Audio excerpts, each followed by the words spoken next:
За сайн байцгаана үзэгчдээ. Өнөөдөр манай X-File podcast-ийн маань өнөөдрийн шинэхэн дугаар эхэлж байна. Тэгээд зочин маань хүрэлцэн ирсэн байна. Тэгээд зочин маань өөрийгөө танилцуулаач тээ. За сайн байна уу? Намайг Буян Жаргал гэдгээ. За би 2012 онд Орос улбаноос бакалавраар сэтгэл судлал элсээд тэгээд 16 онд бакалавра төгсөөд 18 онд Москвад бакалавр хамгаалсан байгаа. Москвад суралцсан тий. Тэ магистра зэрэг хамгаалсан. За тэгээд магистра зэрэг хамгаалчаад одоо хүртэл Монголд сэтгэл зүйн чиглэлээр үйл ажиллагаа явуулж байна. За тэгээд сая бид хоёр бас бичлэглэх юм ярилцсан л да. Маш олон төрлийн сонирхолтой юм байна. Тэгэхээр би бас маш олон төрлийн асуулт асууя гэж бодож байгаа тий. Тэгэхээр одоо хамгийн эхлээд яриагаа ерөн сэтгэл зүйн шинжилгээ ухаанаас эхлэе гэж бодож байна. Тэгээд чөлөөтэй байгаараа зочин маань. Энэ нь бол тий маш чөлөөтэй надтай ингээ харилцан ярилцж болно тий. Ер нь одоо энэ орчин үед чинь сэтгэл зүйн шинжилгээ ухаан бол маш их хөгжиж байна. Тэгээд ер нь асуудлууд нь ч ихсэж байна. Бүр чимээгүй тахал гэдэг дэлхийд даяар ингээд бүр юм юу сэтгэл гутрал гэдэг өвчин эхэлчлээ тий. Тэгээд энийг ингээд эмчлэхийн тулд сэтгэл зүйчнэр маш эрэлттэй байгаа гэж би харж байгаа. Ер нь бол маш эрэлттэй мэрэгжлийн нэг гэж сонсож байгаа л да. Тийм тодорхой ер нь дэлхийн эрүүл мэндийн байгууллага болон бусад одоо өгдгийн хариуцсан байгууллагуудын мэдээлэлс үзэхэд бол ер нь сэтгэл зүйн асуудлууд бол хотчлт болон техник технологийн хөгжилт, дээрээс нь экологийн бохирдлоос хамаарат сэтгэл зүйн асуудлууд ер нь их болсон байгаа нэг талаас. Нөгөө талаас ер нь ягаад ингэж хүмүүс сэтгэл зүйн асуудал ихсээд байгаа юм бэ гэхээр бид нар тодорхой хэмжээнд одоо өгдгийн байгаль дээр байсан амьтад одоо хүн төрөлхтний түүх ярих бол ойролцоогоор сая жилийн түүх байгаа шүү дээ. Одоо анхны одоо өгдгийн Древопитек ч юм уу те Кроманиан хүн ч юм уу те энэ хүн нийтлэг өмнөөс өмнөхийг л яриад байна л да. Одоо бид ингээ сая жил чингээ одоо өгд ингээд байгальтайгаа ойрхон байгаа одоо өглөө нар мандахтай хамт босоод нар жаргахаар унтдаг байсан. Тийм нөгөө юу байгаа шүү дээ те биологийн цагтай биологийн тийм циркадны ритмтэй байсан. За тэгээд ингээд одоо дээрээс нь бид нар ингээд идж уух юм дээрээс нь хүчний хөдөлгөөн хийдэг байсан. Байнгын тэмцэлтэй тий амьд дарахын төлөө тэмцдэг байсан. Одоо болохоор нөгөө талаас бид нар харах юм бол одоо одоогийн нөхцөл байдалд бол бидэнд байгалийн тэмцэл гэж зөвхөн байхгүй болчлоо. Дээрээс нь одоо хиймэл гэрэлтүүлгээс хамаарат хүмүүсийн унтах болон сэрүүн байх цагууд нь бүгд өөрчлөгдчихлээ. Яг энэ дэр хэлмээр байгаа. Яагаад тэгэхээр энэ орчин үеийн хүмүүсийн энэ нойрны хэмнэлэг алдагдчихсан тий. Оройдоо бараг унтахгүй, тэгээ өглөөдөө босохгүй. Тэгээд энэ бас сэтгэл готролд маш их нөлөөлж байгаа л гэж би боддог ер нь нойрны асуудал. Тийм ер нь үндсэн нөлөөлийн чиглэлүүдээс л их нөлөөлж байгаа нь л байгаа. Том нөлөөтэй тий. Нөлөө ихтэй нэг ойролцоогоор тухайн сэтгэл готролыг 100% гэж үзэх юм бол нэг 30-аас 40% нь зүгээр дан нойртой асуудал. Нойрны ритм хэмнэлтэй тий. Гол нь нөгөө нойрны ритм алдагдахаар хүний биохимийн цусны хүртэл бүтэц өөрчлөгддөг байхгүй. Тэгэхээр одоо органик төвшөндөө буюу одоо тархин өөрөө бүр солигдоод одоо өөрчлөгдөд. Тэрнээсээ болоод сэтгэл готролд орж байгаа байхгүй. Зөв. Тэгээд бас хөдөлгөөн ингээл яг олон юм дээрээс нь хөдөлгөөн байна. Тэгээд дээрээс нь тодорхой хэмжээнд хотын ачаалал, дуу чимээний бохирдол гэдэг. Одоо ингээд бид нар яг өндөө бол аймаар тийм чимээгүй орчинд байж сурсан амт байхгүй хүн гэдэг чинь. Тэгсэн чинь ингээд дуу чимээний бохирдлоос хамаарат одоо өглөө цонхоо онголохоор маш их хэмжээний дуу чимээ нааш цааш ингээл гардаг. Зөв. Тийм. Тэгээ бид нар өөрсдөө жихвч ингээл хийгээд тэр нас ингээл дуу чимээний магадгүй одоо тэр үед байсан гигагерц нөгөө нэг юм дуунууд байдаг штэ. Тийм чимээнүүд одоо тий. Одоо орчин үед бол одоо өөр төрлийн маш олон чимээнүүдээс дотор яваад байгаа штэ бид нар мэдчихгүй бас тий. Одоо ультра болон инфра дуунууд маш их хэмжээгээр явж байгаа штэ. Бид нар өөртөө мэддэхгүй мөртлөө байнга тархинд орж ичээдэг. Гэтэ яг хоо ер нь судалгаануудаар бол ультра дууны чиглэлээр бол нацист Германы хийсэн судалгаа байдаг л та. Тэд нар юу гэдэг нь ультра дуу тодорхой хэмжээнд хүнд айдсын мэдрэмж төрүүлдэг гэсэн. Гэтэ яг дараагийн үеийн судалгаанд бол ер нь батлагтаагүй л та. Нэг батлагдсан бол байхгүй. Гэтэ бас нөгөө талаасаа тэр нь одоо юу гэдгийг тодорхой хэмжээнд цуслагдсан гэсэн үг ш. Тэгэхээр бас нэр наач бас их сонин үнцэг үшин дээр орчин үеийн хүмүүсийн сэтгэл зүйд нөлөөлж байгаа нэг энэ дуу чимээ те. Маш их энэ хотын бид нар урд өмнө байгаль дээр байгаагүй хэмжээний дуу гигэрц те. Бас л их сонирхолтой сэдв байна тий. Тэгээд Оросд ер нь сэтгэл зүйчээр суралцаад төгсөн гэсэн. Оросд ер нь сэтгэл зүйн шинжилгээ ухааны салбар дээр ер нь бол бас л том үүргэр ойл гүйцэтгэсэн орн биз дээ тий. Ер нь бол том одоо нөгөө юунууд нь одоо эрдэмтдээс нь бас жоохон дуртаач тий. Тий. За одоо Оросын алдартай сэтгэл зүйн чиглэлийн эрдэмтэд гэвэл за хүн болгоны мэддэг рефлексийг нээсэн Иван Петрович Павлов байна. За Павловын нохоо гэж бүгд ярьдаг тий. 10 жил үздэг. Тий. За одоо юу гэдгийг Зигмунд Фройд. Яг үндэ бол одоо их хүмүүс ихэвчлэн Зигмунд Фройд гэж ярьдаг л та. Үндэ жинхэнэ нэр нь бол Сигизмунд Шломо Фройд байхгүй юу? Тийм үү? Тийм Сигизмунд гэдэг нэртэй. Өөрөө еврей айлаас гаралтай Ашкенази еврей байхгүй юу? Тийм Австри еврейнээс гаралтай. Тэгээд Шломо гэдэг нэртэй. Тэгээд Фройдын ер нь хэлснээр бол хэрвээ Иван Петрович Павловын одоо юу гэдгийг нээлтүүдийг би өмнө мэдчихсэн бол миний одоо ухамсаргүйн чиглэлийн судалгаанууд бол илүү хурдцтай явах байлаа гэдэг. Нэг өсөндөө Иван Петрович Павловын тэр рефлексийн шинжлэх ухаан бол сэтгэл зүйн шинжлэх ухааныг бараг 100 жилээр л хурдлан урагшлуулсан аюу тум нээлт байхгүй. Зөв. За Зигмунд Фройд гэдэг ярихаар бас нэг их сонирхолтой сэдв байдаг. Тийм би энэ шууд асуугаад явчих гэж бодож байна л да. Зигмунд Фройдын ухамсаргүй гэдэг ярьдаг штэ. Тэнгүүд ухамсаргүйн яг одоо үндсэн хөдөлгөч хүч нь хүний одоо тархинд ухамсаргүй үндсэн хөдөлгөч хүч нь бэлгийн одоо инстинкт гэдэг нэг тийм. Яг энэ нэг голд нь яг энэ түүцэгт навчир тавьчихдаг штэ. Тэгээд энэ дээрээс цөөрлөөд маш олон ингээд сэтгэл зүйн асуудлуудыг тайлбарсан байдаг. Тэгээд би энэ дэр яг хөвдөө бол бүрэн санал нийлдэг байхгүй. Яг ингээд тодорхой хэмжээний нөлөөтэй. Тэгэхдээ яг үндсэн төв нь биш байх гэж боддог байхгүй. Тэгээд энэ дээр бас санал бодлоо лээ чинь. Яг одоо Зигмунд Фройд тухайн өөрийнхөө онлоо гаргаад тодорхой хэмжээнд академик ертөнцийн онлууд нь нотлогдох батлагтаа тухайд бас их шуугантай байсан тий. Тухайд мэдээж шуугантай байсан. Одоо ер нь бол айгу Фройд одоо монголоор ярих юм бол попорн гэж ярьдэн шүү дээ. Тийм попордог гэдэг шиг их хэмжээний одоо хүмүүсийн анхаарлыг татаад бол зөв их явж исэн. Зөрүүд нэг юм сонин юу хэлдэг. Яг Зигмунд Фройд яг үнэхээр онлын хувьд бол ингэж ярьдیں۔ Яг сексийн хүч гэхээсээ илүү эрос болон танатос гэсэн хоёр хүч байдаг. Нэг нь сексийн хүч, эрос буюу амьдралын хүч гэж ярьдаг. Нөгөөт нь бол танатос буюу үхлийн хүч гэж хоёр хүчний одоо юу гэдгийг тэнцүү байдлаас хамаардаг байхгүй. Зөв. Аль хүч нь илүү давмгайлсан бэ гэдэг талаас. Мэдээж амьдралын хүч болон үхлийн хүч хоёулаа яг дин зэрэгц байж байна. Тэгээд Зигмунд Фройд болохоор хүний ер нь ухамсарыг бол 3 хэмжээс хувааж болох гэж үзсэн байна. Супер эго, ид буюу одоо нөгөө нэг инстинкт буюу зүн совингийн талаас. Зүн совин дээр зөвлөлт. Хүний амьтны эхлэл гэж бас ярьдаг. За тэгээд нөгөө талаас одоо яг ухамсаргүй хэсэг үе. Хамгийн их энергитэй хэсэг нь. За энэ ухамсаргүй хэсгийг л Зигмунд Фройд яаж баталсан юм бэ гэхээр ер нь айгүй гой түүхээс л эхэлдэг л те. Одоо сэтгэл зүйн шинжилгээ ухаанд бол тодорхой үүрэг гүйцэтгэжсэн нэг даргачлууд нэг бол ая харахгүй гипноз мөн ховсын арга. Тийм гипноз те. Тийм. Зигмунд Фройд болохоор өөрөө ховс дээр болохоор одоо юу гэдэг нь ховсын аргыг тодорхой хэмжээнд эзэмшихтэй сайн эзэмшиж чадаагүй. Нөгөө талаас тухайн хүний эмчилгээнд нь ховсын аргачлууд маш сайн нөлөөлж чадаагүй байна. Тийм ээ шинэ аргачлал нээх шаардлагатай бас нь одоо яг өөрийнх нь одоо Зигмунд Фройдын психоаналитикийн онол гэдэг юм үүсгэсэн байдаг. Тэгээд өөрийнхөө тэр одоо юу гэдэг онолыг батлахын тулд яасан бэ гэхээр ухамсаргууд нь одоо жишээ нь та балкон дээр гараад одоо шүхэр дэлгээрээ гэхэд нөгөө нь ухамсартай буцаад одоо гипнозоос гараад тэгээд өөрөө мэдэхгүй байгаа мөртлөө гинт балкон дээр гараад шүхэрдлэмээр санагдсан байгаа байхгүй. Нэгэсэндээ юм тийм маш олон чиглэлүүдээр ингээд Зигмунд Фройд өөрийнхөө одоо онолыг батлахыг оролдсон. Тэгээд дээрээс нь тодорхой хэмжээнд өөрөө эмчийн мэдлэгтэйс болохоор тэр хүний хөгжлийн талаас нь Зигмунд Фройдын одоо психоаналитик хөгжлийн онол байдаг тий. Хүн одоо эхээс төрөхдөө таашаал мэдэрдэг эрэхт нам байдаг. Одоо амаараа ихийнхээс хөгжөөж буюу oral station буюу орол үе гэж ярьдаг. Амны үе гэдэг. Дараа нь болохоор одоо юу гэдэг ингээд ялгцсан ялгаруулж ихэд одоо анаал буюу тэр одоо анаалын үе гэж ярьдаг. Тэгээд дараа нь болохоор одоо өөрийнхөө бэлэг эрхтэн мэдж эхлэхэд бол одоо бэлэг эрхтний үе гэдэг. Тодорхой ингээд хүний хөгжлийг одоо яг өөрийнхөө онолтой дүүцүүлэх гэж тэгж одоо хийж үтсэн байдیں۔ Зөв. Зигмунд Фройдын хувьд ер нь задлаад ярих юм бол бас их нарийн юм байна те. Бас нэг тийм. Тий, ер нь бол яг мэрэгжлийн психоаналитикчд бол би өөрөө психоаналитик биш л те. Надад психоаналитик зөр судалж л байсан болохоос би ерөөсөө яг энэ чиглэлээр нэг ч удаа практикч үзээгүй.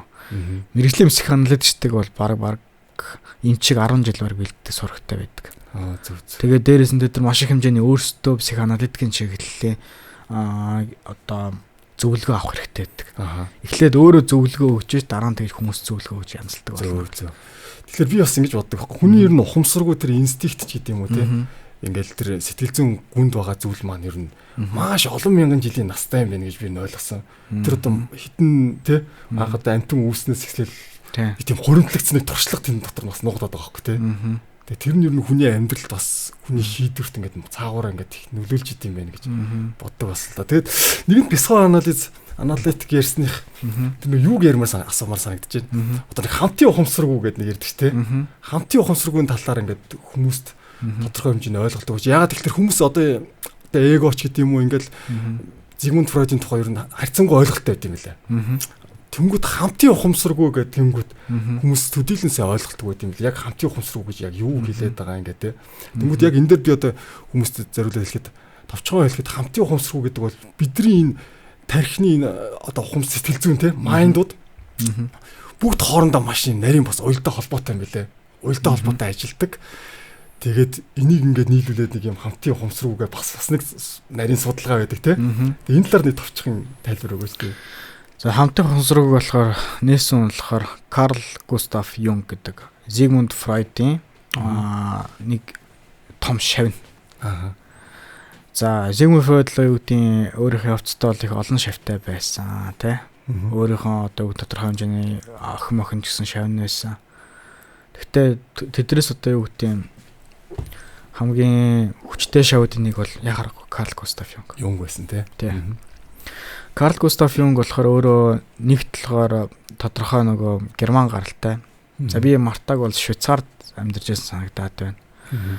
За тэгээ Швейцарт эмчийн мэргэжлэр төгсөөд Базелийн их сургуульд ороод тэгээ тодорхой Цюрихт багшилж агаад тэгээд яг сэтгцийн эмчийн чиглэлээр ажиллаж агаад ерөөсөө нэг өдөр Фредийн онлыг хараад өөрт маш их хэмжээгээр таалагдсан байт. Фредийн онлыг одоо юу гэдэг маш их таалагдсан болохоор Карл Густав Юнгийн чиглэлээр Фредтэй холбоо бариад тэгээд анх судалгаа хийж эхлээд. Ер нь цаашдаа Фредийн онлыг үргэлжлүүлнэ гэж боддог байсан ч Карл Густав Юнг өөрөө ямар сонирхолтой одоо юу гэдэг чиглэлийн судалж эхэлсэн бэ гэхээр буддизмын шашны нэгт тантризм болон одоо тэр Махаянагийн чиглэлийн юмнуудыг судалж эхэлсэн байна. За Махаяна гэх юм бол одоо монголоор бид нар сайн мэддэг юм бол их хөлгийн шашны чиглэлийн судалж эхэлсэн. Их хөлгөний одоогийн бидний мэддэг шанш. За дээрээс нь тантризм буюу нууц тарины буюу одоо улааны шашны чиглэлнүүдийг судалж эхлээд. Тэгээд тодорхой хэмжээнд ер нь хүн төрөлхтөн ингээд нийтээр нь холбдог зүйл байдсан байх гэдгийг яаж ойлгосон бэ гэхээр өөрийнхөө зүүдийг тайлж явахдаа ойлгосон байдаг. Эхлээд ингээд одоо юу гэх юм байшин ингээд өндөр баригдсан байшин л ингээд зүүдэнд байхдаа доош ороод байхдаа хамгийн доотлон фотоолт нь ингээд араг яс байсан. Энэ л нөгөө нэг хүн төрөлхтний одоо юу гэх юм те нийтийн ухамсаргүй юм байна гэдгийг тэгэж үтсэн байдаг. Би энэ дэр нэг түр яриг тасалж байна. Нэг яг хүнээс сонсч байсан шүү. За яг номноос бол уншаагүй. Ингээд маш олон нөгөө нэг юм галзуу өвчтөе хүмүүс нөгөө ингээд зүүдэлдэг. Тэнгүү тэр зүүд нь ингээд яг хитгэн төрлийн зүүд байсан гэж байгаа байхгүй тий. Тэр хитгэн төрлийн зүүд нь бүгд яг нэг тодорхой тооны символтой төстэй тий. Тэгээд яг энэ дээрээс бас ингээд тэр хамтын ухамсаргын тухай яриа эхэлчихсэн ингээд бас нэг сонсчихсан. Энэ юу нэртэй юу? Тийм. За тэгээд манай Карл Густав Юнг болохоор аналитиксээ судал. Тэгээд архетип ба нөгөө юу энэ талаар за Твиттерний сайн санахгүй байна. Архетипийн талаар одоо судалгаа бичижсэн хэмжээний ном бичижсэн. За тэгээд тэр номууд дээр юу гэж болохоор бэлэг тэмдэг те. Тэг символ гэх те. Символ. За ер нь ягаад бүх арт түмний бэлэг тэмдгүүд ер нь ойролцоо байд юм бэ? Тийш тэр нар гал сар гээл те. Маш олон. За нар гал сар бол угаасаа бүгд харж байгаа. За бүр тэрнээс илүү одоо үгдгийн ягаад за эртний Скандинавын бурхан Аянгийн бурхан байд. Ягаад эртний Грекийн бурхан Зевс Аянгийн бурхан. За эртний Ромуудын бурхан Сатурн бас Аянгийн бурхан. За эртний Инкуудын бурхан Индра Аянгийн бурхан. За тэгээд дараа нь буддизм дарангууд Очирван бурхан Аянгийн бурхан. За тэгээд гэх мэтчлэн Зороастризм ч гэсэн Аянгийн бурхан гэд байдаг. Ягаад ер нь хүн төрлөختний бүх энэ домог түүхүүд ер нь ойролцоо байгаад байд. Бүр тэр итгэл бүр төв алгасаад нөгөө нэг домгууд нь адилхан домгууд байдаг гэж сонсч байсан байхгүй тий. Америк төв байдаг домог тий. Төв Азад байгаа домогтой ингээ адилхан гэдэг ч юм уу тий. Одоо нөгөө нэг Визли, Пүзли гэдэг бурхан байна. Тэгээд нөгөө нэг одоо Майя инкуудын бас шүтдэг бурхтууд байна тий. Тэр ер нь ингээд домгууд нь хараад хахад л бас ер нь айгуусан тавтагдсан дандаа тохиолдод байгаад. Тэгээд Sigmund Freud зөөчлөөрэ Carl Gustav Jung өөрөө домог судрыг судалж байхдаа хүн төрөлхтний ер нь бие биентэй холбогдсон нэг тийм одоо түүхэн замнал гэх юм уу генетик санаа гэдэг юм уу тийм байд юм байна гэдгийг хуржсэн. Ягаад гэвэл энэ тодорхой хэмжээнд өөрийнх нь хүүхэд наст нь нөлөөлсөн байх л та. Хүүхэд наст нь юу байсан бэхээр Карл Густав Юнгийн одоо эгч нь болохоор өөрөө тийм экстрасенс буюу тийм месмер хүний өвд эцэгэн сүнсийг оруулдаг. Одоо бидний хэрэг занснаар бол тийм бөө маягийн байсан байхгүй. Бөө маягийн, утга маягийн хүн байсан. Тэгээд тэрнээс болоод ер нь тодорхой хэмжээнд өөрийнхөө энэ онлыг одоо юу гэдгийг хэрэгжүүлэхэд одоо өтлөхөд үзүүлсэн баг гэж би боддتي. Таамаглалтай. Зөв. Тэгээд харин хамтын ухамсарын тухай ярихаар бас их сони ярианд гарч ирд юм л. Одоо ингээд үзэж байгаа хүмүүс манд зарим нь бас сайн ойлгохгүй ч магадгүй гэдэг үгдээс би бас нэг өөрийнхөө сонсч ирсэн яриг ярмаар байл та. Яг тэгэхээр хамтын ухамсарыг болохоор бидний ингээд тарих оюун ухам хоорондоо маш нарийн холбоотой. Тэгээд одоо энгийнээр хэлэх юм бол нэг шоргоолцны үүр гэдэг чинь тэ. Шоргоолцны үүр бол маш ингээ уялдаа холбоотой ажиллаж идэг ажилчин тэгэл одоо дайчин те хатан ноён гэл ингээд бүгд үүргээр ойлтой ажиллаж идэг. Тэнгүүд энийг бас тэгж тайлбарлаж байгаа хгүй. Айхтар юм ухамсар одоо нэг лог сэтгэлгээ гэхээс илүү энэ нэг хамтын юм яг юм нэг инстинкт байгаа хгүй те. Тэнгүүд эн чинь ч гэсэн яг хүн төрөлхтөн дээр байдаг. Бид нар ингээд яг юм холбоотойгоор ингээд нэгэндээ ингээд нэг юм холбогдсон. Нэг ойдогоо нэг мөөгнөт чинь доод үнцээр ингээд бүгд холбоотой байдаг гэдэг чинь. Тэр шиг ингээд бидний тарих майнд ч гэсэн хоорондоо ингээд маш нарийн нэгт холбоотой юм байлээ. Тэгээд би энэ дээр нэг зүйлийг ярмаар санагдаад байгаа байхгүй. Үүлийн үр гээл ярьдаг штэ карма гээл те. Карма эсрэл гээл те. Тэгвэл энэ хүний хамтын ухамсаргууд нэгт холбоотой шиг санагдсан. Яагаад тэгэхээр ингээд хүн төрөлхтөн гэдэг бас нэг бие юм ахгүй. Нэг төрөл байгаа байхгүй. Тэгвэл энэ төрлийн төлөө бидний энэ ухамсаргуу маань бас ингээд ажиллаж идэм юм. Одоо нэг биеийнхаа эд эс шиг те ажиллаж идэг хоорондоо маш юм нэгт холбоотой байдаг. Тэнгүүд тухайн хувь хүн ингээд хүний эсрэг нэг буруу юм хийгээд шүү дээ. Аллах ч юм уу, буруу үйлдэл ч юм уу, байгальтайгаа ингээд буруу харьцдаг ч юм уу те. Тэнгүүд энэ буцаагаад хүний майндд яг ингээд нэг нөлөөлөд тухайн хүн хүнийг өөрийгөө буцаагаад ингээд нэг юм блоклдог нэг юм сэтгэл зүй байгаад байгаа байхгүй. Тэг яг энэ нөгөө карма гэдэг чинь ингэж явдсан болоо гэж би энэ ойлгосон тий. Одоо буруу хүн төрөлхтөндөө нэгсэндээ буруу юм хийгээд байвал буцаагаад тухайн хүний өөрийнх нь сэтгэл зүйн майнд нь тэр хүнийг ямар нэгэн байдлаар одоо мушигдаг тий. Магадгүй машин барь явж байгаад хосол аваар хийчих болно тий. Чухал шаардлагатай үед буруу зүрх юм хийчих болно. Ингэж хүнийг буцаагаад ингэж барьдаг. Тэгэд энэ өвлийн өөрийн тухай яриад надад энэ хамтын ухамсаргуудыг холбоотой санагдсан байхгүй тий. Тэгэд энэ хамтын ухамсаргууг юу нэрхээр цааш өшөөлөх нарийн юмнууд байна те. Магадгүй. Тийм би ойлгож чадахгүй нэг хамтын ухамсаргууны чиглэлээр бол бүр одоо хүртэл тодорхой хэмжээнд одоо судалгаа дуусаагүй те. Бүр судалгаа дуусаагүйгээс гадна Карл Густав Юнгийн өөрийнх нь хэвлүүлээгүй хүртэл номнууд байдаг. Хэвлэгдэж чадаагүй. Хэвлэгдээгүй те. Бараг зөрүүд хийхгүй нэг үү? Яг одоо цаг нь болоогүй л гэж үздэг юм байлаа. Тийм. Тэгэхээр ер нь бол тэн чиглэлээр л Карл Густав Юнг өөрөө их л нээлт хийсэн мэт юм шиг санагдсан нэг талаасаа. За тэгээд кармагийг бас хөндлөө штэ. Яг хоо карма бол нэг талаасаа бас индуизмд байдаг асуудал. Тэгээ нөгөө талаасаа бас буддизмын бас үндсэн асуудлууд байна яг тий. Одоо хүн болгоны ярьдаг одоо 3 эрдэнэ гэж байгаа штэ. За 3 эрдэнэ болохоор яг би санскрит болон тэр төвд нэрийг санахгүй байна. Юу ч гэсэн үндсэн ойлголт нь болохоор эхлээд бурхан багшд мөрөх хэвээр. За дараа нь болохоор дхармын уйлд мөрөх хэвээр. Дхарм буюу одоо кармын уйлд үлийн үрийн хуйлд мөрөх хэвээр. Тэгээ дараа нь санкя буюу одоо нөгөө хуврагуудад буюу одоо энэ хуврагын алам сахил хөрцсөн хуврагуудын тэр одоо нийгэм буюу бүлэглэлт мөрөх хэвээр гэж үздэг юм байна. Тэгээд яг хаа тантризм болохоор дахиад нэг одоо эрдэнэ байдаг нама гүрү бхэ буюу одоо багшд мөргөө гэж. Ийм үндсэн дөрвөн одоо юу гэдэг суур үзүүлэлт байдаг. Тийм багш бас кармагийн тухай ярдэн ч бас дотроо их нарийн бас юм явж байгаа тийм. Би бас товчхон ярьсан байгаа. Кармаг ярих юм бол бас тэр чинь цаашаа 200 хэд хуваагдаад хэдэн зуун мянгаар хуваагдаад тийм. Тэгээд одоо энэ буддизм ч бол өөрөө субъектив эпистемологийн чиглэл нэг юм хүчтэй шүү дээ. Одоо юу гэдгийг нэг гол руу 2 удаа орж болохгүй тий. Хамтын ухамсаргуудад нэг яригадаад байгаа нэг юм сонсчихсан байхгүй. Яг нь ингээд илүү урлаг дээр их ярьдаг л та. Тэнгүүт ер нь энэ сэтгэл зүйн урлаг орж бас хоорондоо холбогддог шүү дээ. Фройдын юм чинь уурлагтай тий. Тэнгүүт урлаг дээр ингэж ярьдаг байхгүй одоо ингээд хүн өхөвч дүр нөхдөг. Нэгсэнтэй сүнсний тухай баг яриад байгаа байхгүй. Тэнгүүт ерөөсөө нэгсэндээ хүн хитэн төрөл байдаг.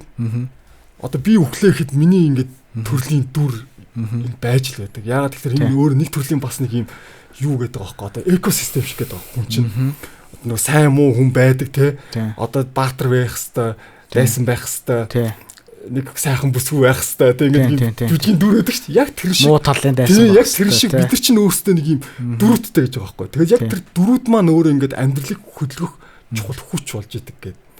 Урлаг дээр бас ярьдаг байхгүй. Тэгэхээр чи өгсөн чи чиний дүр өгдөг юм аа. Дараагийн дүрүүд байдаг гэдэг. Тэнгүүд түрүү хоёлаа ярианы өмнө бас нэг хоёлаа ярьж байсан шүү дээ. Хүн төрлөختөн ерөөсөө нэг хитгэн цөөн тооны хүнээс үүссэн гэдэг. Юнгийн онол дээр тэр жоохон дэлгэрүүлээд яриад өгч. Энэ ч яг юнгийн ч онол шүү дээ. Орчин үеийн одоо ДНК болон тэгээд биологчдын одоо юу гэдэг дүгнэлт тахгүй. Ер нь ингээд бүх хүн төрлөختний генийг аваад үзэнгүүт тэгээд генетик одоо юу гэдгийг одоо төрөл зүйл чинь аваад үзэнгүүт тэрийг математик ингээд боловсруулалтаар ингээд хүн төрлөختний тодорхой хэмжээний хүн төрлөختөн үүсэж хагаад их хэмжээний одоо галуу юу гэх юм уу те их хүнд хүчээр нөхцөл байдал үүсгэхэд хүн төрлөخت үхэж цөөрсөөр бараг 99% нөхсөн байт. Тэгээд үлдсэн нэг хүн болохоор ойролцоогны 2000 хүн байсан. Одоо тэр 2000 хүнээс орчин үеийн бараг хүн төрлөختөн бүгд өссөн баг.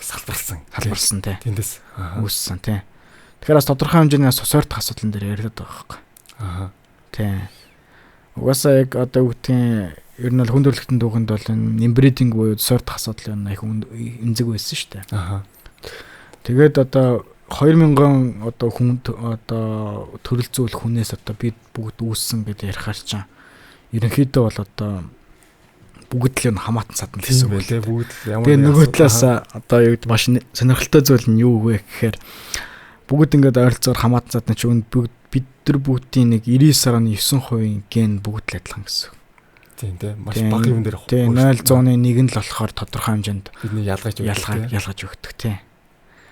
Тэгэхээр хүн төрлөختөнд нэг түүхтэй, нэг дүртэй тий нэг домогтой. Одоо тэр нөгөө дөрүүдийн асуудал ч юм болохоор тэр яг юунгийн өөрийнх нь домог дээр байсан судалгаанаас бий болсон байхгүй юу. Яг ингээд Баатар одоо явж байгаа тий. Энтэй адилхан нэг ном байдаг. Одоо 1000 нүртэй Баатар гэдэг ном байдаг. Тэр номыг бас тэн дээр бол одоо юу гэдэг юм яг Баатар яаж үүсдэг вэ? Тэгээд Баатар үүснийхэн дараа яадаг вэ гэд яаж Баатар болдог вэ тий. Баатар ч одоо юу гэдгийг ингээл өөртөө маш ихтгэлгүй аимхаа ингээл тэнгууд өөрийгөө ялан дийлж тодорхой ингээд юмд орсны дараа дахин төрөөд тэгээ дахин төрсэн Баатар нь болохоор тэр одоо араатан устгах чаддаг маддаг гэл бүхэл домгууд ер нь дандаа таагаараа билетэл утгатай тий. Тэг би ярин сонсч байсан байхгүй одоо нөгөө энэтхгийн түүхчд ерөөсөө эртний түүхчэнд тэгсэн гэж байгаа байхгүй юу. Ер нь түүхийг ер нь бичиж тэмдэглэх ямар шаардлагагүй юм байна. Яагаад гэвэл дандаа давтагдж идэг болохоор зүгээр энийг ингээд ийм үлгэр болгоод хойж үдээ ингээд хүрэх хэрэгтэй юм байна гэдэг бас нэг тийм философи гэсэн гэж байгаа. Тэгээд бас нэр ортой дандаа нөгөө давтагдж идэг. Тэгээд нэг юм Баатар те нэг юм юу гэдэг ч юм уу те. Энэ нь өөрөө ингээд нэг юм бас цаагаар нэг юм илэрхийлээд байгаа те. Баатар гэдэг нь одоо юу гэдэг нэг шинэ үе хүчин ч гэдэг юм уу те. Тэнгүүд нэг том мангас нэг ард түмнийг дарлаад байгаа нь одоо юу гэдэг хуучирсан одоо нэг олигархууд гэдэг шиг те. Тэгээ нэг юм сонин юм бас домог зүүд ер нь бидний айгүй одоо юм амьдралын давтамж бас явж л байд юм байлээ. Энэчтэй яг одоо энтгүүдийн зохиосон түүхчих таашин. Их тодорхой хэмжээ шинжлэх ухаанд бол түүхийн шинжлэх ухаанд бол байгаа шүү дээ. Одоо диалектик материализм те. Түүхийн диалектик талаас одоо Марксийн онолыг ярих гэдэг юм л да. Энэ дээр бол тодорхой хэмжээнд түүх бол спираль маягаар хөгждөг буюу надад давтагдчих хөгждөг. Тийм. Тэгэхээр бол одоо юу гэдгийг тодорхой хэмжээнд чинь батлагдсан асуудал. Ер нь бол түүх давтагдах ёстой. Тэгэхээр домог гэдэг бол өөрөө бас нэг төрлийн түүх болж таарад байгаа юм тий. Домог гэдэг бол одоо тухайн нэг дондогч юм уу, долмаач юм уу нэг хүний түүх биш байдаг. Тухайн үндэстэн ясанд маш их хэмжээний тийм одоо тэр одоо домог дээр гардаг гол дүрийн шинжийг агуулсан янз бүрийн үйл хөдлөл тэгээд тэр домог дээр гардаг янз бүрийн нөхцөл байдлыг бүгдийг нэгтгэхэд тэгээд тэр нь одоо домгийн хүн дээр өгдөг байхгүй. Нэгэсэнд одоо юу гэдгийг шилийн сайр төмөргээд тэгэхэд яг өндө төмөр шиг бодит түүхэн бол 4-5 хүн байдаг ч юм уу те. Энэ 4-5 хүний түүхийг нэгтгэл нэг домголгочихж байгаа байхгүй. Тэгээ энэ дэр бас би ч өөр нөгөө найруулагч урлагийн тал хэлэх юм л дээ. Тэнгүүд урлагт бас байдаг нэг зүйлийг хүмүүс маш сайн ойлгосоо гэж боддээ. Яагаад тэгэхээр хүн ингээд нөгөө нэг үзэж байгаа юмнаас дүрээ айгу сонгох юм бэлээ бас. Одоо ингээд кино ч юм уу, уран бүтээл ч юм уу те янз бүрийн юм үзүүлж байгаа ш тэнгүүд хүн өөрөө ч мэдлгүй тэндээс ингээд дүрийг сонгож идэг. Тэгээ өөрөө ч мэдлгүй тэр дүр болцсон явж идэг. Тэгэхээр юу хэлэх гээд юм гэхээр урлаг соёл гэдэг маань өөрөө бас энэ арт түмнийг ингэж програмчилдаг гэх юм уу те оюун санааг нь үүсгэдэг. Тэр домог гэдэг чинь хүртэл тэр арт түмнийг бас бий болгодог тийм бас их хийсвэр хүний тэр сэтгэл зүрх шингэдэг те чухал зүйл юм байлээ. Тэгээд өсөлт манаас бас энийг бас сайн мэдэж аваасаа. Тий, энийг бол бүр батлахад бол нэг талаар Ленингийн хэлсэн үг гэдэг. Одоо бүх кино урлаг бүх урлагаас хамгийн дээд оргил нь бол кино урлаг гэдэг. Гэхдээ энийг бол яг жинхэнэ юу гэж хэлсэн байдаг гэхээр ингэж хэлсэн байдаг. Энийг болохоор контекстээс тодорхой хэмжээд автсан үг байхгүй. Тий, яг бодитоор болохоор ингэж хэлсэн байдаг. Арт түмэн боловсролгүй тэнэг. Тэгэхээр тухайн арт түмэнд бол бүх урлагаас хамгийн дэд урлаг нь кино урлаг юм аа. Киног бол хандлж сайн ойлгоно гэж хэлсэн байдаг байхгүй. Шал өөр утга явж байна бас. Тий. Яг бодит түүгээс нь уушаад үзэх юм бол тийм байна. Хоёр талаар одоо юу гэдэг хүн болго одоо нөгөө алдарт загалмай цэцэг гэдэг мэджилээ баг тий. Киног 1 2 3 гэдэг тий. Coppola бичлээ тий. Тий, Coppola-гийн одоо загалмай цэцэг гэдэг кино баг.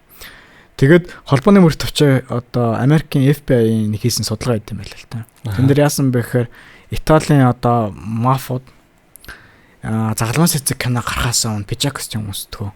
Би бинтэйгээ уулзахаар үнсэлцдэг байсан ба. Өө за. Кино гарсны дараа энэ үйл явдал маш их хэмжээгээр явдаг болсон гэдэг. Тэгэхээр заримдаа бол ер нь бид нар киноноос их хэмжээний дүрээ авсан байх магадлалаас өндөр. Зөв. Нөгөө талаас одоо будны шинээр ярих юм бол ер нь би гэдэг эго ч юм байдаг байхгүй. Бидний эго ч тийм бидний эго ч дандаа бидний сонсож харсан юмнаас одоо юу гэдэг үүсдэг. Жишээ авч иж үүсдэг бий болдог те. Бидний гэсэн юм байдгүй гэж үздэг байхгүй. Тэр ер нь бол хувь хүн чинь тэгэж л өгч штэ. Дандаа харсан юмараа л өгч. Яг зөв. Тэнгүүд тэнэн бол бас айхтар хэлсэн байна л да. Ер нь бол наадууд чинь одоо ингээд одоо орцсон цагаар хэлээд наадууд чинь тархийг хурдан програмчлаа гэвэл те. Киногоор маш хурдан програмчлаа штэ гэж ер нь хэлсэн байна л да тий.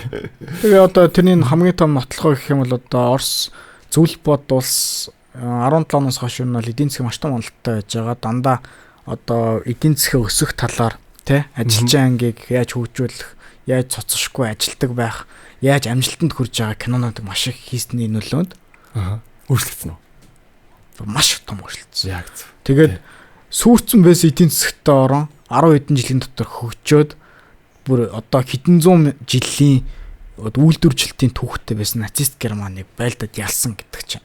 Одоо юу гэдэг тодорхой хэмжээнд үзэс нөлөө харуулж байгаа байхгүй. За тэгээд тухайн орон дахиад нэг 20 хэдэн жилийн дараа сансар түнээ нисгээд те. Дахиад хэдэн жилийн дараа атомын зүүн өмгтө болно гэдэг чинь бол яг хөгжлөөр нэрх бол энэ ч өсрөнгөө гэж л байхгүй. Би энэ дэр яг нэг юм хэлмээр байгаа байхгүй. Үзэгчтэй та тайн сонсороо. Яа тэгэхээр одоо ингээд манай төрийн нэг юм бодлого байгаа шүү дээ. Одоо чинь машиныг ингээд багасгах төвчлэг багасгахад бол машин багасгах гэх тэнгуү шууд татвар нэмдэг те. Тэнгуү татвар нь эсрэгээрээ улам л нийгмийн нөгөө нэг дээд ангийн өсөлтөө ялгаа те. Нэг тийм өсөлтөөнийг ингээд өдөөгöd байдаг. Гэтэл тэгж хөрөнгө буруу ингэж зарцуулж байгаа оронд оюун санаагаар нь хүмүүсийг их өөрчлөх боломж бас их байдаг байхгүй. Одоо ингээд нэг үлэхэд за студид ч юм уу кино контент хийж байгаа те телевизэд ингээд сайн санхүүжүүлэл хүн ер нь машинаар яах юм бэ те явах чинь сайхан штэ гэдэг ингээд кино минь бөмбөг тийм бол бараг жилийн дотор би боддог байхгүй зөв миний бодож байгаа 360 шууд машин унах хүмүүс шууд эрс цөөрнө. Тэгэхээр ийм оюун санаанд нь хандсан юм хийгээсэй гэж боддог байхгүй. Тэгэхгүйгээр илүү ийм татвар мөнгөтэй холбоотойгоор л ингэж боомлоод байдаг. Тэгээ энэ эсрэгээрээ ингээд дандаа муу үрдүн, муу давар гаргаж идэг. Тэгээ буцаагаад бүр ингээд ядуурл ангийн одоо нэг юу гэдэг те. Баян ядуугийн ялгаа те. Тэрийг ингээд улам ихсгээд байдаг. Аим сүрэг аргаар яваад байгаа байхгүй. Тэгэхээр энэ оюун санааг эмчлэх, оюун санааг өөрчлөх, програмчлах гэдэг зарчмаар яваасаа гэж би боддtiin. Гэтэ энэ дээр бас үзэж байгаа хүмүүс нэг зүйлийг ойлгоорой. Өөртөө оюун санааг бас хүн зөв өдөртөж хамгаалж явах хэрэгтэй юм билээ. Мэдчих хэрэгтэй юм билээ, тий. Тэгэхгүй бол гаднаас ингээд одоо юунаас их дайралт орж ирдэг байхгүй одоо бусад улсаас их юм.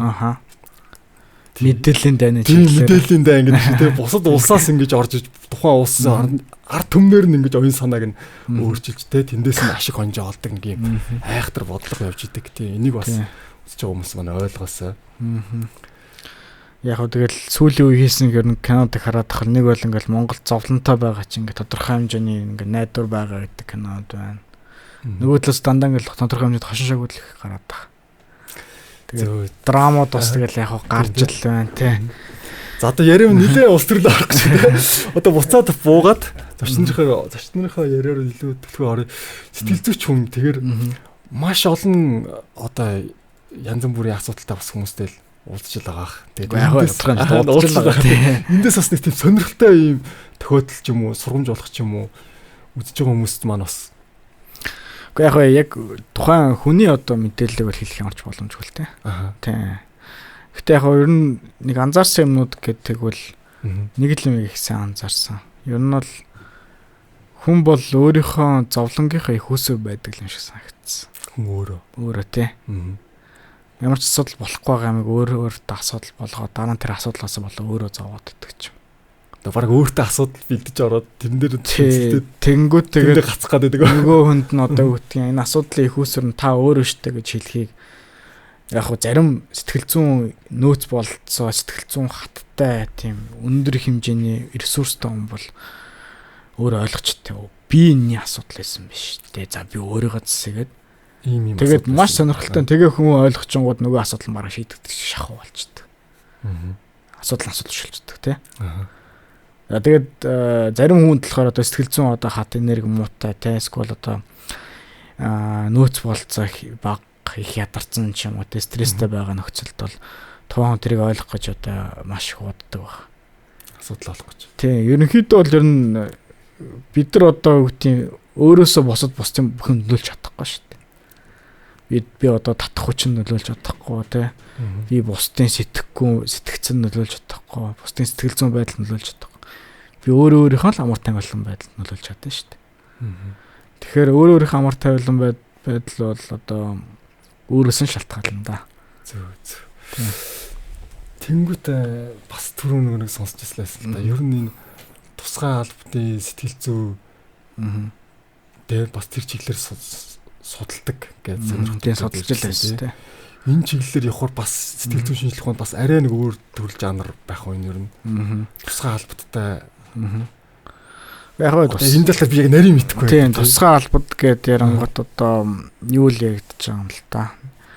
Гадаадын онлоор нэр томьёоны онлоор бол тагнуулын байгууллага болоо одоо бие хамгаалагчд гэдэг нь шүү дээ тийм. Төрийн хамгаалт гүйцэтгэх тийм хоёр байгууллага бол тусгай алба гэж үздэг. Зөв. Тэнгүүд энэ хоёр байгууллага нь болохоор сэтгэл зүйн шинжилгээ ухааныг нь бол тодорхой хэмжээнд ашигладаг байсан байна. Ашигладаг. Ер нь дээрээс л ашигладаг. Дээрээс л ашигладаг байсан байна. Тийм одоо энэ чиглэлээр гэх юм бол одоо хамгийн сонирхолтой жишээнүүд гэхэд одоо 2016 онд Америкийн Конгресс дээр FOIA гэдэг хууль баталсан байт. Freedom of Information Assessment гэдэг. Тэр нь болохоор юу гэсэн юм бэ гэхээр нөгөө мэдээллийн одоо нууцлалын хугацаанд дууссан мэдээллүүдийг нээлттэй болгох талаар чиглэлийн тийм батлагдсан байдаг. Тэгээ түүний дараа болохоор одоо Америкийн холбооны мөрөд товчоо болон таглан тугаа газрын өөрийнх нь сайтууд дээр нь тодорхой архивын материалууд одоо цугласан байт. За тэгээд тэндээ сулаад үзэх юм бол маш сонирхолтой зөндөө мэдээлэл өгдөг тийм. Парапсихологийн чиглэлээр ч юм уу жишээ нь. За эсвэл хар гаргийнхны чиглэлээр ч юм уу эсвэл цуврал талаарчтай талаар ч юм уу. Бас тэгээд нэг тийм юу бас их байх шиг байгаа тийм нөгөө нэг юм хориотой бас одоо туршилтууд бас хийсэн юм шиг байна тийм. Сэтгэл зүйн шинжилгээ ухаан дээр бас одоо хориотой ч их нь одоо хайшаа. Гэхдээ тодорхой хэмжээнд хүний ёс суртахууны хувьд бол байж болшгүй их хэмжээний судалгаа зөндөө хийчихсэн. Судалгаанаа бас хийжсэн тийм. Аюултай. Тийм. Одоо жишээ нь хэд хамгийн наад захын жишээ нь хэд Америкийн таглан тугаа газар CIA явуулж ирсэн MK Ultra ажиллагаа байна. Тийм. Алдарт Sledgehammer ажиллагаа байна. Яаж ийсэн хэр хүний одоо ууж идж байгаа юмд нь тодорхой хэмжээнээс төснөдөлөх бодис хойлоод тухайн хүний өөрчлөлтийг харж ирсэн. Багаар өгсөн гэсэн үг үү тий. Тэгээд одоо та нарын кино урлагийн чиглэлийнхний мэддэг одоо нэг Манжурын кандидат гэдэг алдарт кино байдаг шүү дээ. хүний ингээд сэтгэл зүйд нөлөөлөө дараа нөгөө хүн буцаад Америкт ирээд нэг код хэлсэн чинь шал өөр хүн боллоо нөгөө даалгавар бэлдээд эхэлдэг. Тэрэн шиг одоо юу гэдэг дээрийн кино. Тэр чинь хин хийлээд нөгөө нэг Hitchcock хэлүүдээ. Айгу алдартай кинодоос найруулагчтай айгу сайн мэддэг тэр кино. Тэгэл нуар зуарын чиглэлийн кино л гэж үздэг юм л та. За тэгээд одоо тэр чиглэлээр бас Америкууд MK Ultra төслийн хэмжээнд судалгаа хийжсэн. За тэгээд дээрэс нь болохоор одоо үннийг яриулах тунгийн чиглэлээр судалгаа хийжсэн. Гипноз болон бос чиглэлээр одоо ер нь судалж үзээг юм бол байхгүй те. Зөв. Гэхдээ энэ бүгд чинь дандаа нөгөө нэг хүн ёс суртахуун буу ямар ч шинжлэх ухааны баг үйл дамжуулалт тодорхой хэмжээнд бага өгсөн. Судалгаанд бага өгсөн үү те. Тийм бага өгсөн. Тэгсэр нэ айгу тийм ёс суртахууны зөрчсөн бас. Тэгээд Америк мөнгө өрсөн. Гол өрсөн тэрэндээ юу? Маш их хэмжээний мөнгө өрсөн те. Ямар ч үр дүн төрөөгүй. Тэгээд дээрэс нөгөө нууцтай байгуулах болохоор ямар ч аудит орох боломжгүй. Зөв. Бүр 90-ад онд л энд бүр амар улс төрийн том одоо хүүхдийн шууган болж энэ чиглэлийн мэдээлэлүүд л ороод тэгээд аудит тэгээд энэ нөхдүүд ч ерөөс ямар ч ашиггүй одоо хүүхдийн зарлаг гаргасан. Баахан зарлага дими зарж. Баахан хүмүүсийг зовоож те. Баахан хүмүүсийг зовоогоо харин тийм ажиллагаа хийгдсэн байна гэдэг. Харин би сонсч лээсэн л да тэр нэг шок ном тэгээд ном дөр хүртлээдэг шүү дээ. Хүнийг яаж шоконд оруулж яаж буцаагаад оюун санааг нь өөрчлөх үү гэл ингээл уншингууч хүмүүсч тавч гисэн байгаа байхгүй. Нойр холбоо болгоод зарим зовоогоод л те. Аимшигтай. Тэгэхээр энэ материалуудыг дэлгэснээс гадна энэ дэр сая бас нөгөө хариг харгийнх ингээ ярьлаа та тий. Тэг маа зочин маань бас нийлээд олон төрлийн сонирхолтой байгаа тий. Тэг хариг харгийнхны талаар бас сонирхолтой ингээд материалууд сүйд бас дэлгэдэлсэн л да тий. Үнэн ч юм шиг худлаач юм шиг би бол яг энэ дэр нарийн судлаагүй. Тэг энэ дэр ер нь чухам юу болсон юм бол тэр одоо яг үнэхээр одоо баримттай зүйлсийг дэлгэсэн гэсэн үг. За яг хөө одоо баримттай зүйл гэхээр ч одоо яг юу гэж хэлмээр юм те. Ихэнх 95% нь одоо холбоон мөртөвчгийн харгийнхын чиглэл судалгаас 95% нь баг дандаа нөгөө юу байдаг байхгүй юу? Зөвхөн хий хоосон зүйл те. Хүн андуураад эндүрцэн цаг агаараа одоо хүүхдийн том бүмлэг байсан ч юм уу те. Дандаа юу тайлбарж болох юмуд нь байт. Тэгээд 5% нь болохоор одоо хүүхдийн тайлбарж болоход хүнд. Энийг код мөр огт тайлбарлах боломжгүй тийм асуудал байдаг байхгүй. За тэнгууд одоо хамгийн сүүлд болохоор харгийнхын чиглэлээр Америкийн батлан амлахын амнуудын одоо чиглэлээр гаргасан тийм мэдээлэлүүд байгаад байдаг. Батлан амлахын амн болохоор тодорхой хэмжээнд одоо нэг хэдэн бичлэгүүд харлаад байгаа. Нэг онгоцсон гээд араас нэг битийн араас явж байгаад тэнгуудээ нөгөө бит нь гинтл маш хурдтай болоо яваад өгдөг. Тэр бол одоо яг тэр юун дээр албан ёсны юун дээр нь байгаа бичлэг үст те. Одоо албан ёсны Twitter дээр нийтэлсэн санагдаад байна. Одоо Америкийн батлан амлахын Гэхдээ мэдээж хүн төрөлхтөн бол тэнийг биш шүү дээ. Тэрийг хараа судлана. Судлаад үзэнгүүд ямар нөхцөл байдал үүссэн бэ гэхээр нэгт тухайн онгоцны бичлэгээс энэ ямар онгоц вэ гэдгийг мэдэрсэн байна. За хоёрт нөгөө онгоцныхын тэр одоо юу гэдэг нь панелийнх нь одоо тэр дэлгэцнийх нь бүх тохиргоо болоод камерын тохиргоо те тэр тохиргоонууд бүгдийг судалсан байна. Хаана ямар үзүүлэлт бай заадаг юм. Хаана байдаг. За гуравт болохоор нөхөр ингээд тухайн бичлэгээ хийхтэй болохоор нөгөө онгоц нь нисэж яваагүй эсрэгээр өөрөө зүүмээ татцсан юм байна гэдэг нөхцөл байдал үүссэн байдаг байхгүй. Зөө. Тэгэхээр энэ бол хуурамчлал гэсэн. Хуурамчлал юм. Логикоор бодоод үзэл тавьдаг. За одоо хүн төрөлхтөнтэйгээ хамгийн ойрхон хоод гэх юм бол одоо нөгөө Андромеда байна шүү дээ. Хамгийн ойрхон хоод шүү дээ. Тэгэхэд гэрлийн хурдаар бид нар нисэхэд тийшээ бараг хэдэн жил ниссэн шүү дээ. Гэрлийн хурдаар нисэхэд. Тэгэхэд хар гарах ингээд бас нэг бидэнтэй адилхан нэг одоо эсвэл биднээс илүү технологи сайтай одоо соёл иргэншил. Тэгэхээр ямар зорилгоор ирэх юм бэ? Ресурс одоо буюу нөөц авах гэж ирэх юм уу? Маантлахид дээр байдаг элементүүд огторгоо ертөнцөө битүү байгаа шүү дээ. Битүү ус, алт тий. Битүү байгаа. Биднээ явах шаардлага байхгүй. Тэгээ одоо биднийг боолчлох юм. Хэрвээ тэд нар үнэхээр технологи өндөр түвшинд хөрөөд гэрлийн урдаар хурдталдаг болсон бол одоо үгтэй бидний боолчлох ямар шаардлага байхгүй шүү дээ. Робот хийгээл. Тэгээ гэж нэг амар багч дээ. Тэгэхээр одоо юу гэдэг яг логик бодож үзэх юм яг ямар зорилгоор л хидэр ирэх юм бэ гэдэг маш хүндрэлтэй байхгүй. Харин би энэ талаарыг бодож ирсэн. Логикод нэг сэн байгаад захгүй дээ. Тэгсэн бидээс нуугдаад л те. Яагаад ч нөгөө талаараа ер нь ингээд одоо Америкийн халбооны мөрт очоо болон Америкийн агааны цэргийн одоо Area 51 мэг гэл байдсан шүү дээ. Нэг сонсч л байсан баг. Невада мужид дээр одоо нууц тийм хэний ч нэвтэж чаддаггүй тодорхой хэмжээний цэргийн бааз байдаг гэдэг. Америкийн нисгүүчин болон холбооны өвөрт төвчөн хийжсэн үйл ажиллагаа нь юу гэхээр одоогийн нөхцөл байдал харангуут тодорхой хэмжээний төөрөгдүүлэх үйл ажиллагаа болжсэн байгаа байхгүй.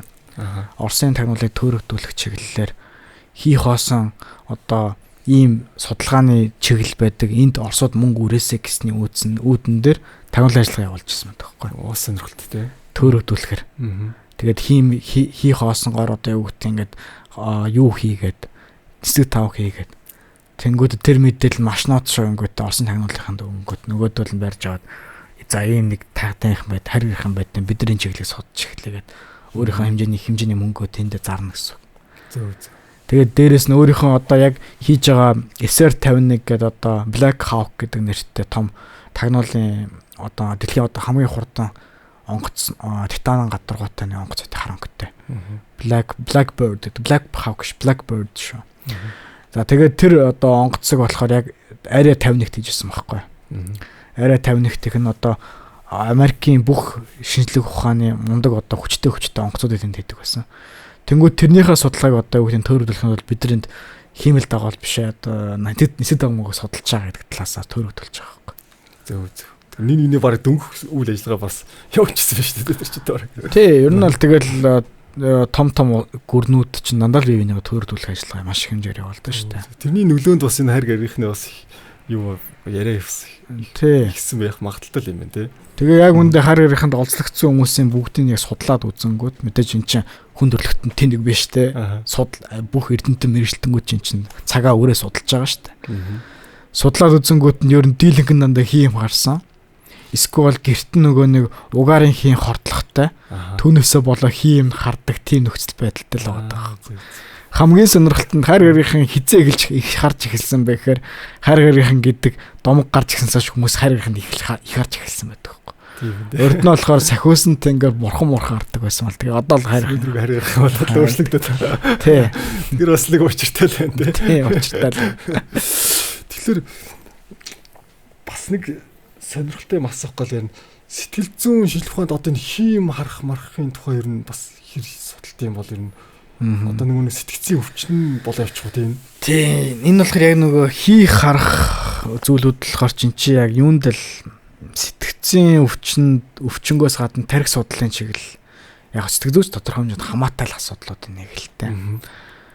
Тэгээ одоо сэтгцийн өвчнөд одоо юу гэдэг хийм харах гэх тэгэнгөт сэтгцийн өвчнүүд бол ялангуяа одоо шизофрения буюу одоо тэгээ дээрэс нь би яг сэтгцийн өвчин чиглэлээ сайн мэдлэг болохоор бас энэ сайн мэдээ бас арай өөр нэг чиглэл баг л та тийм. Тэгвэл юу гэсэн хийм харах асуудал дээр балаас тодорхой хэмжээнээс түүхэн болон тэр домог төрлийн асуудал бас байгаад яригадад байдаг. Яг нөгөө адилхан давтамжтай тий. Тэгээд дээрэс нь одоо юу гэдэг уулзчихсан хүмүүстэй ахаад уулзаад байгаа юм шиг те. Эсвэл огт байдгүй антим шиг.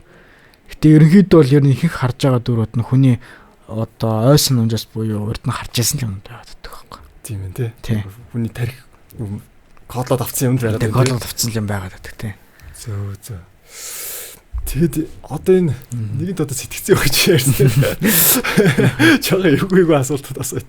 Одоо ингэ нэг сэтгцэн имлэг гээл байдаг штэ. Тий. Одоо Монголд одоо ингэ бас байдаг. Оросд бас эрүүл мэндийн үндэсний төв байна. Оросд бас тэгэл нэг тийм тэр мэнд очиж ирэн судалгаа хийх үү юм. Гэхдээ яг судалгаа хийх нь цаашаа. Гэтэ өөр нь бол очихын үед очиж үзчихэл байсан. Тий. Тэр нь одоо тэгэл тэр сэтгцэн эрүүл мэндэд одоо хүнд өвчнөд хэрэг ямар төрлийн хүмүүс байх вэ? Яг хүнд өвчтэй гэхээр нөгөө ерөн сэтгцийн өвчин чинь одоо ялангуяа тэр хүнд төрлийн сэтгцийн өвчнүүд чинь бол идэх магадлал гэдэг ойлголт нь баг байдаг байхгүй тийм зүгээр тухайн өвчний илэрлийг багасгах буюу одоо харамсалтай манай анагаахын шинжилгээ ухаанч тэр одоо нэг одоо энэ чиглэлээр судалгаа баг хийгээд байна. Санхүүжилт нь бага байгаад байна тийм болохоор энэ чиглэлийг одоо яг бүрийн эмчлэх гэдэг асуудал байдгүй. Тэгээ нөгөө талаасаа тэнд байгаа хүмүүс чинь нийгэмдээ болон өөртөө аюултай байх магадaltaй болохоор хүнд өвчтэй чиглэлийн тасгар ундаа шийдүүлээд байгаа байхгүй. Тиймээс одоо үгт энэс одоо айж имэх асуудал бол байхгүй. Энд чинь өвчтэй хүмүүс байхгүй. Тийм өвчтэй хүмүүс бид эмчлэх хэрэгтэй. Тийм ээ. Тэр л асуудал надад нэг хэсүү сонсогч юм л дээ. Эмчлэх боломжгүй байгаад байгаа одоо хүртэл те. Тийм бидний технологи технологи судалгаа хөгжөөгөл юм те. Угаасаа тарих гэдгийг чинь судлах гэдэг чинь өөрөө их хүнд асуудал. Өөрөө хүнд асуудал тийм. Философийн талаас ч хүнд. Тарих өөрөө яаж тарихыг судлах юм? Тийм нэг талаас тарихыг асуудал гэдэг ч байна. За тэнгууд за технологийн шинжлэх ухааны талаас нь хараад үзэнгүүт тарих гэдэг юм тийж одоо эргэтэн чи их сонио эрэхтэй.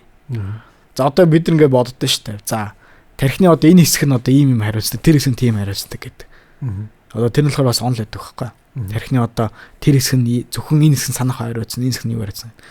Тэнгүүд өөр бас онл нь юу гэдэг вэ гэхээр тарих яг үндсэндээ гимтчих юм бол нөгөө нэг усад хэсэг хариуцж ирсэн чиглэлээ өөрөө давхар хариуцсан явж чадвартай. Тийм уян хатан эрэхтэн байхгүй. Тэгээд одоо юу гэдгийг санахоо яг хаанд байна гэдэг тэнгүүд бүх газар байдаг. Яг тэр нэг тодорхой цэг ойлголт байдаг. Цэг болдгоо. Тийм. Тэгээд дээрэс нь тархийг бид нэг яг нейроны чиглэлд нь яг бүрэн судлаад үзэхээр бид нар одоо ингээд компьютероос тархины симуляц хийгээд нэг 1000 нейрон бүтээхэд ойролцоогоо бараг супер компьютер ашиглаж бид нар 1000 нейроны үйл ажиллагаа бүтээдэг.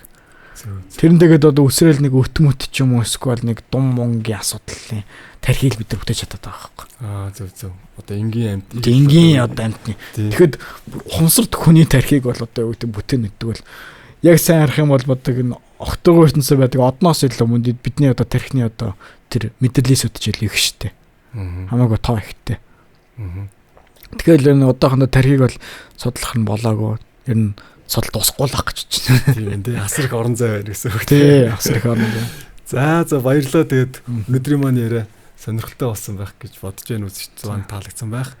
Тэгээд манай зочин маань бас маш олон сэдвэр бас хөндөр ярьчлаа. Сонирхолтой зочин байна. Би магадгүй дараа ер нь өөрөө ч өрөх юм байна. Дахиж ер нь өөрж ярих яриа бол зөндөө байна гэж бодож байна. За өөрөө л надад маш их таатай байна тий. Хамтран ажиллах таатай байна. Үнэхээр сонирхолтой байна. Тэгээд энэ сайхан студид ирээд намайг ярилцлага өгсөн. Одоо ярилцлага өгсөн маш их баярлалаа таныханд болондоо. Тэгээд үзэгчтэй ч гэсэн одоо энэ юмыг үзсэн маш их баярлалаа. Тэгээд дараа өөрөд ч бол таатай болно. За баярлалаа. За баярлалаа.